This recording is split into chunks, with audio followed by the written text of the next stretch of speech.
सौभाग्यशाली तोता। बहुत समय पहले की बात है।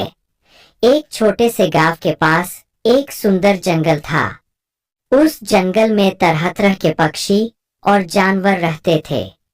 उन्हीं पक्षियों में एक अनोखा तोता भी रहता था, जिसका नाम चिरकू था। चिरकू को लोग सौभाग्यशाली तोता के नाम से जानते थे, क्योंकि जहां भी वह जाता वहां कोई न कोई चमत्कार हो जाता या किसी की किस्मत बदल जाती। गांव के लोग मानते थे कि अगर चिरकू उनके घर आ जाए तो उनके जीवन में सुख और समृद्धि आ जाती है। चिरकू हमेशा खुश रहता और अपनी मधुर आवाज में गाने गाता। लोग उसे फल और अनाज खिलाते और उसकी भलाई की कामना करते थे। चिरकू भी गांव के लोगों से बहुत प्यार करता था और जहां भी जाता खुशियां बांटता। एक दिन गांव में एक गरीब किसान, जिसका नाम रघु था, बहुत परेशान था। उसकी फसलें बर्बाद हो गई थीं और उसके पास खाने को भी कुछ नहीं था।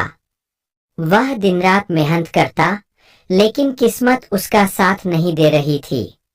एक दिन रघु ने गांव के लोगों से चिरकू के बारे में सुना और सोचा कि शायद यह सौभाग्यशाली तोता उसकी भी मदद कर सकता है। रघु ने तय किया कि वह चिरकू से मिलकर अपनी किस्मत बदलने की विनती करेगा। अगले दिन वह जंगल की ओर चल पड़ा और चिरकू को खोजने लगा। बहुत ढूंढने के बाद उसे चिरकू एक पेड़ की डाल पर बैठे हुए मिला। रघु ने बड़े ही आदर के साथ कहा। चिरकू ने रघु की बातें ध्यान से सुनी और उसकी आंखों में दया उमड़ आई। चिरकू ने अपनी चोंच में एक छोटी सी चमकती हुई पत्ती उठाई और रघु को देते हुए कहा, यह जादुई पत्ती है। इसे अपनी जेब में रख लो और जब तुम अपने खेत में काम करने जाओ तो यह पत्ती तुम्हारी किस्मत बदल देगी। रघु ने धन्यवाद कहा और वह पत्ती लेकर अपने घर लौट आया। अगले दिन वह अपने खेत में काम करने के लिए गया। जैसे ही उसने खेत में जुताई शुरू की, अचानक से बारिश होने लगी। उसकी सूखी जमीन हरी भरी हो गई और थोड़े ही समय में उसकी फसलें लहलहा उठीं। रघु की मेहनत सफल हुई और उसकी किस्मत सच में बदल गई। अब रघु के पास भरपूर अनाज था और वह फिर से खुशहाल जीवन जीने लगा।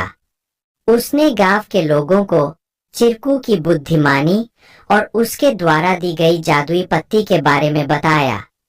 सभी लोग चिरकू की प्रशंसा करने लगे और उसे और भी अधिक प्यार देने लगे।